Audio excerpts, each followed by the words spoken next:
use cases of Web3 through DePIN. This episode is brought to you by WeatherXM, the first decentralized community-powered weather network. Check your weather metrics and earn. Check out their website at weatherxm.com. Hello everyone, Daniel from DP Hub here.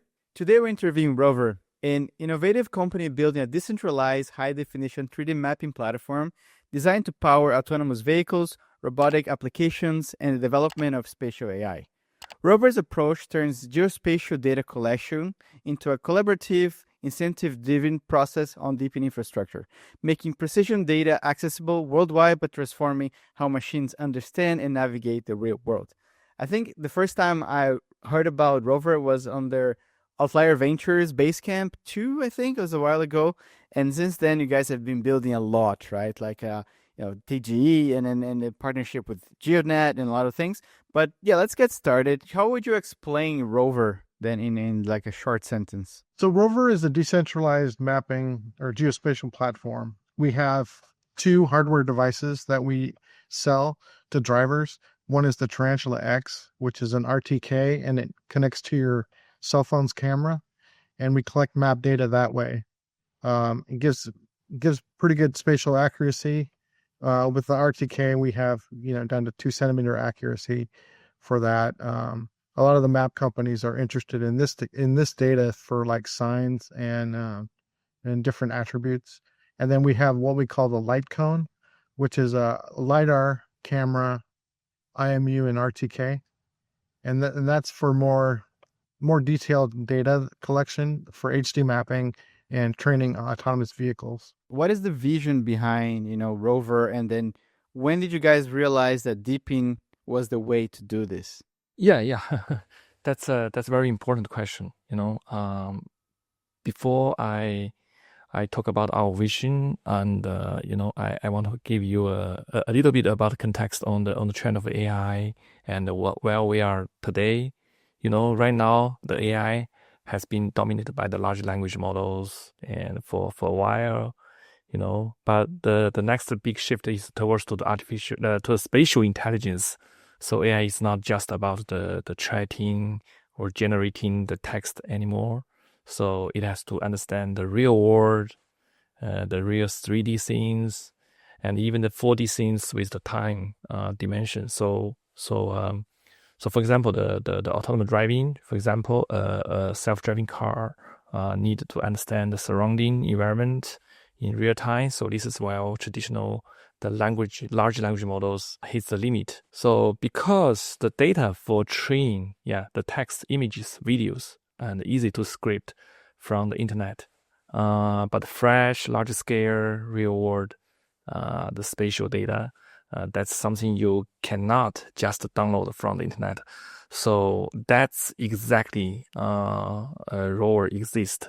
And we are building the infrastructure to provide such kind of the 3D data at scale. And this is our vision, to be the data backbone of the spatial intelligence and the physical AI. Exactly what you said, right? Like scraping the internet is much easier than actually scraping the real world. And have that information scraped is very important for now that the robotics is getting a lot of traction. You see like all these humanoid robots. There's like a lot of things that it's an insane amount of data that is required to train robots and for them to actually understand the world, because it's not just like a 2D image, right? It's like so many things in 3D. There's like so many different angles. So that's why I think projects like ROVR are definitely much needed for this next step of our evolution into getting to like AI plus robotics. And then that's actually an area that I'm very excited to be working on. Can you explain a little bit about how is the current market for geospatial data in 3D, and why does DePIN is the actually solution to solve this problem? Yeah, one of the main challenges in the current geospatial and 3D mapping landscape is scale. Most existing solutions either offer local or regional, and updating them in real time across different environments is really extremely difficult. If you want a true global, continuously updated data set that covers cities, highways, and remote areas with multiple types of environments, the current centralized approaches just aren't efficient. Another big issue, like I talked about before, is freshness. We can direct our drivers over to different areas to collect where we need it. Another big issue is cost. Traditional fleets have specialized sensors which cost thousands of dollars, and their vehicles are with their vehicles inexpensive to operate. I think one of the map companies that we're working with, they currently have 30 units out driving, but the sensor costs for the cost of those sensors are in the thousands and thousands of dollars. And then traditional fleets, they're expensive to maintain and to also scale. I mean, if you have 30 vehicles, you can't really have global coverage. Whereas we have 165 LiDAR out there right now throughout the world. And so we can collect pretty much anywhere we need to. Some of these gaps in coverage, real-time updates are really big. Multi-scenario diversity and low-cost scalability are what we do, what prompted the creation of ROVR. Right now, on the demand side, are you guys trying to scrape everything, or you have okay, I need actually have a demand for downtown San Francisco, then therefore I put a bounty or something that people with a LiDAR is going to scan or scan there, or you're just trying to build all over the world initially? We want to go globally. However, we have had some requests for specific areas, and so we can target our clients there, our drivers there, to kind of help that. Like if somebody wanted San Francisco and they want it done in a certain month, let's say during the winter time. So you have different wintertime versus summertime, or maybe two areas where a client would like data, or if they would like data in the rain, we can collect different scenarios quickly. So if it's raining in San Francisco, we can contact our drivers there and say, hey, can you collect this data for us for this project? What makes ROVR different from other players in the market? Are there companies that are centralized, they're trying to do the same thing as you guys on the decentralized world? I think maybe Tesla can be the biggest one because they have a lot of sensors as well in the car. Are they competition? Tesla has a camera only, which is a little different from what we provide the LiDAR. And the Tesla is a closed loop. It's internal to their product. They don't sell their map data with anyone. They claim they don't use mapping, but they have to have some kind of mapping in the vehicle, whether it's just a base map or it might even be an HD map. But it's so closed that we don't really know what they're doing. Yeah, and I think Tesla is it's a very closed ecosystem, but we are totally different. We provide all of our data sets for open data set. One question that I have, I think a lot of people that are listening can try to have the same question. Can you explain how a LiDAR sensor works? The LiDAR sensor, the LiDAR is just the image, the laser, and the laser hit the target, and the LiDAR system will calculate the time, and we call it the TOF technology, time of flight, to calculate, because we know the speed of light, and we know how many millisecond or nanosecond is spent, and we can calculate the distance between the target and the LiDAR. Yeah, and that's how the LiDAR works. So it's basically a very, very fast spinning laser. Yeah, not fast spinning, because that's traditional mechanical LiDAR. It's a spinning one, but right now the new LiDAR, they just give up the spinning mechanism. They use the vibrating mirror, to change the direction of the laser. And that's the LiDAR we use. We don't use the 360 currently. We use a front-facing LiDAR scanner, but we are looking at options for 360 data. What is the current angle that you can scan while you're driving? 120. And the vertical is 25. Okay, I got it. So 25 and then 180 like this. Can you describe, when did you guys think about when it's a good time to become a DePIN project? Like, when did this idea came out, Gary, in your head? Okay, actually, we can become a blockchain, crypto, Web3 project, and that's the only way that we can actually achieve what we want, to have this map of the entire world. DePIN it's essential for our model. It's provided in incentive layer for the motivate our contributors and infrastructure to coordinate. So the traditional way is centralized. For the 3D data collection, it's not work. So we come from the Web2 space, and we are doing we will do such job. We have done such job many years. Yeah, so I think DePIN is the only way to achieve this, the large scale, the real world data collection. So we have 165 LiDARs out there now in the world, and then over 1,900 tarantulas out there collecting data. And I don't think that's something that we could do from a centralized project or a Web 2 project. It's just, it would be really expensive to have that many equipment out there collecting data. And so the DePIN approach gives us a way to kind of push off some of the data collection costs. We don't have to we pay drivers with tokens rather than paying them in currency to collect data. And so it kind of gives us an edge of being able to scale quickly. We have, a lot of units out there that are collecting, and that I don't think that could be done in a traditional Web 2 environment. WeatherXM is transforming the weather and climate intelligence industry with a decentralized network of hyperlocal weather stations and community power infrastructure.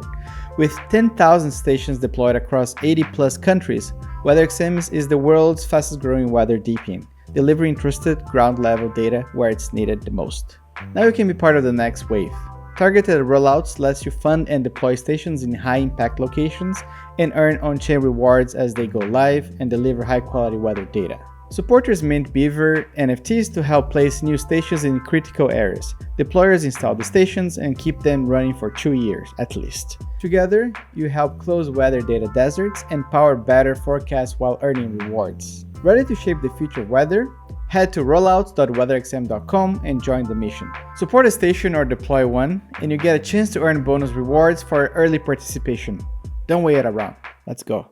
What is the amount of devices that you expect to have, let's say by the end of next year, to really foster this data collection? I think our plan is roughly that depends. That depends our the customer requirement. Right now, our plan is 10,000 devices in the next year. And what devices are those? Are those the LiDAR, the light cone? Yeah, light cone. But that depends. Depends on the customer requirement, because we don't want to collect the data all over the world. We just collect a specific area according to the requirement of our customers. That depends their plan. Some customers they focus on the Middle East. Some customers they focus on Europe. Yeah, so that depends. But our initial plan is to deploy roughly 10,000 light cones worldwide. Yeah. With the data they were collecting, are you already doing some tests and sample applications as well? Yeah, we already signed some commercial data sales agreement. Yeah, with the last mile logistic company, and of course our data is being used for train their autonomous delivery vehicles, and help to build the necessary HD maps, for their operations. But in addition, we also signed some small scale data agreement with around. I think we cannot disclose their name because we have the NDA. But their feedback is quite positive. Okay, how do you measure that information? Because if I'm just thinking that it's just a laser scanning the environment, it's more like about where places are, right? Like the distance about things, but you cannot. Do you have a way that you actually collect camera information to pictures of the speed or other information, other data like that? Of course, we are using several sensors, different type of sensors. First is the LiDAR. The LiDAR is the only sensor that can produce the authentic 3D data. Other sensors like camera is just a 2D sensor, and they are using the technologies like the visual odometry to estimate the depth information. Yeah, but the depth information always inferred. No, it's not ground truth. We need the ground truth, especially in AI training. The knowing the ground truth, the real distance to object is critical. So when you see an object, you need to know exactly how far away it is. So that's the why we choose LiDAR. And we see LiDAR is the key sensor of our system. But the camera is also very important because we need a camera sensor to record the surrounding images, and every people understand that, right? We have the IMU, the inertial measurement unit, to check how the device moves, and the orientation changes and the acceleration. But we also most importantly we have the RTK, which is essential because the positioning accuracy is also very important, and everything is positioned in a world coordinate system. So we must know exactly where we are, where the device is. So that's why we use the GeoNet RTK network. And it can give us the centimeter level accuracy, the positioning accuracy. So with that, the every LiDAR, every camera, the camera image is precisely located in the world. But I think the other issue is the sensor fusion, and that's very important. The sensor fusion it's difficult, but it's really really really important. So not just combine their XYZ offset, something like that, but also have to align with the sensor time. We call it time synchronization. Yeah. So ROVR hardware can achieve the nanosecond level time synchronization. So after that we combined all the sensors data, generate the whole 3D environment. And this 3D environment, with the accurate positioning, with accurate timing, it's very reliable for AI training, for the autonomous driving, for robotics, for everything. Yeah, for world models also. World model is sort of the next big thing. Yeah. Can you explain what the world model is? Right now, we have the large language model, right? You know the large language model. Large language model is to generate or interact with language, with text, or images or videos. But the world model is to generate the 3D scene. But that's not all. The AI algorithm must interact and understanding the physical law in the 3D environment. So that's the next generation of AI, and we believe, the AI next step is not only to chatting with you, to talking something with you, but they also need to understand our real world environment. So that AI, we call it the world model. The world model. And I think you need way more data to build a world model than you need to build like the regular LLMs that we know nowadays, right? It's like so many angles, cameras. Because in the large language models, they already have a huge amount of the data for training. But the world model, they don't have data. Yeah, they cannot download from YouTube or from social media. They can't. Yeah, the data is very heavy, and it's hard to move around and hard to process. Can you give me an example of how much data is generated by the ROVR devices, and where do you process them? Amazon, the AWS S3, and we already collect over 1 petabyte data. So that's huge. That's a lot of data, yeah. How much processing do you need to collect it? Because let's say I'm driving my car, I'm collecting this data, then I have to upload this for your servers for them processing, right? How much data does users actually generate, and how, like, if I have a device, do I need to process and send all this data, or you process afterwards? That depends. If you are a Tarantula X user, the data is not so much data, because it's a structured data and sometimes just a few images. But the Litecoin, roughly 1 second, 10 megabyte. Is this data easily uploadable for like you have a software that does that? We have an application that once you're done driving, you take the hard disk from the light cone and you plug it into your USB port, and then you open the ROVR app on your computer, and then it automatically uploads the data. And then I guess you have to process the data afterwards, arrive on the servers to make into something useful. What are the milestones that you managed to achieve until now?